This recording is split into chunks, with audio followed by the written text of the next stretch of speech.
What's going on, everyone? My name is Sheldon Alex. I'm here with a brand new video for you, and just wanted to talk to you a little bit about our hardworking middle-class citizens. So this is going to be a video where I just share my thoughts on what's going on in the world and the U.S. economy, but then also I did some research over the internet, so I'm going to be presenting that in this video and then sharing my thoughts on that as well.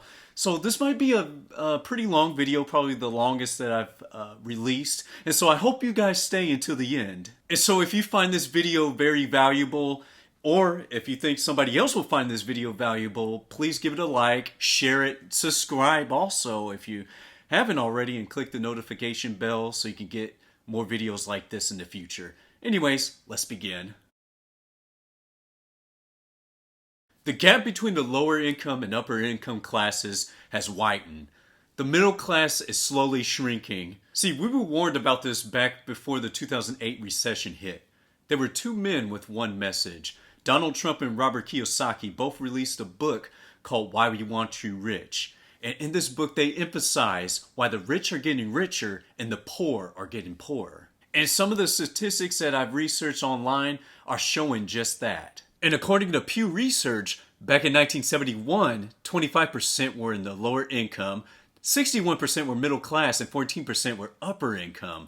Now in 2021, 50 years later, the lower income rose to 29%, a 4% increase over 50 years. The middle class has shrunk to 50%, and the upper income rose to 21% within the same time frame. And also in that same research, they discovered that the share of aggregate U.S. household income held by the middle class has fallen steadily, from 62% back in 1970 to 42% in 2021.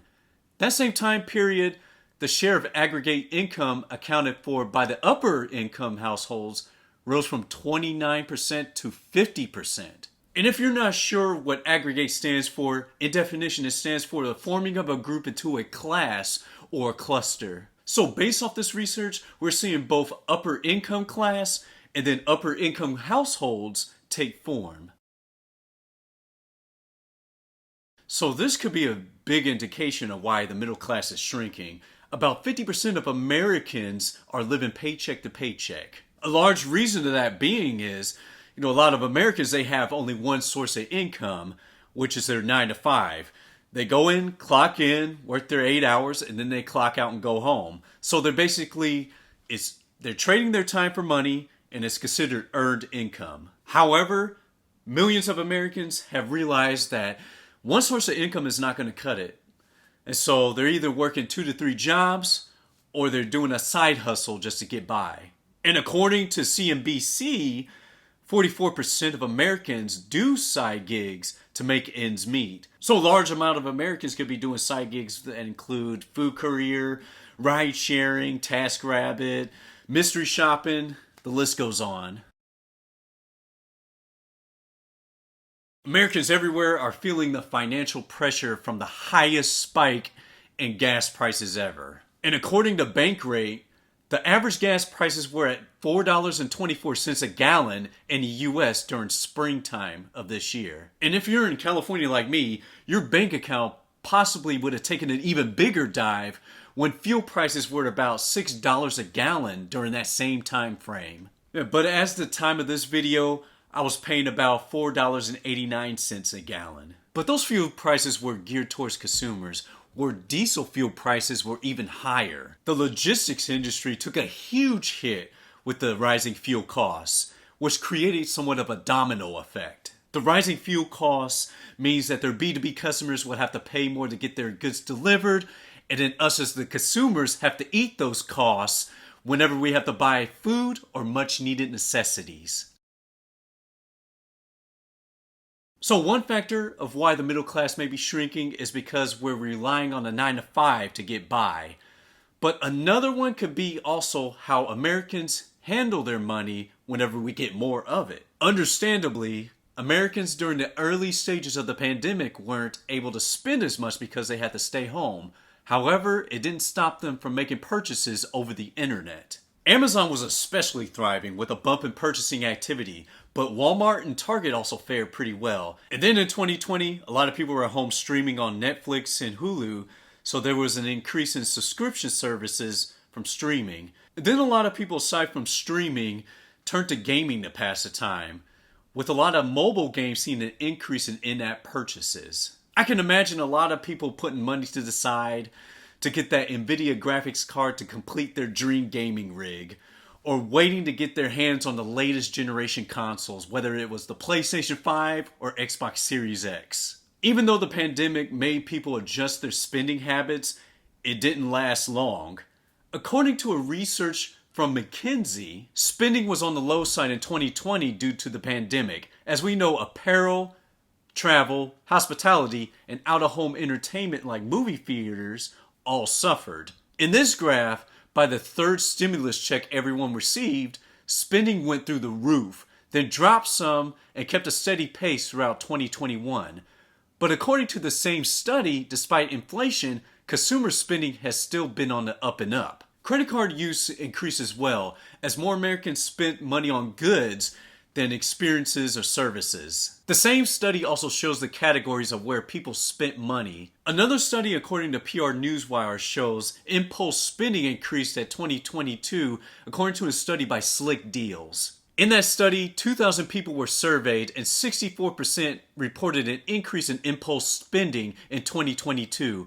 The average person spending $314 per month on impulse purchases in 2022, up from $277 in 2021 and $183 in 2020. As of now, whether that number increases or not remains to be seen. What is hard to stomach is the amount of debt that America has. According to CNBC, total debt balance of the U.S. households is at a staggering $16.15 trillion, up from $11.39 trillion about 10 years ago. So what's the reason for this spike? Well, there's 4 factors. There's mortgages, student loan debts, car notes, and credit card debt. People have racked up a lot of debt and are struggling to keep up with their mortgage payments, car notes, and student loans. And it doesn't help that as of last year, we were definitely in a seller's market, with prices at an all-time high, especially in California and New York. In fact, back in October of 2021, Fox Business, they published an article mentioning that Sacramento, California being one of the most unaffordable housing markets in America, mentioning the average price for a newly constructed home was $650,000, meaning residents would need an income of at least $128,000 to afford a home here. However, last year, the median household income was $76,706. Massive bidding wars on properties, buyers paying well over asking price, allowing a lot of sellers to move out of state, causing housing markets to rise wherever they move to, and new homeowners with these larger mortgages. The real estate market in particular is slowly shifting to eventually become a buyer's market. The market will correct itself, with some even saying that the real estate market could end up worse than the 2008 recession. My thoughts on that is I'm going to remain neutral until correction season takes full effect. And if that time comes, a lot of homeowners will end up with little to no equity and potentially upside down mortgages. According to CNBC, another reason why Americans are drowning in debt is because inflation has driven up the cost of goods. Then the Federal Reserve has increased interest rates with 2 more 0.75-point interest hikes, adding 4 interest rate hikes in 2022 to 2.25%. So that means for every $10,000 borrowed, a 0.25% interest hike equals $25 in yearly interest costs. So that means $225 in added interest costs annually for every $10,000 borrowed. So millions of Americans, off their one source of income, 2+ if they're married or domestic partners, have to keep up with the increased costs of goods and necessities while also having to keep up with mortgage payments, student loan payments, car notes, and credit card debt. And if you purchase a car within the last year, we know that car values have increased due to short supply.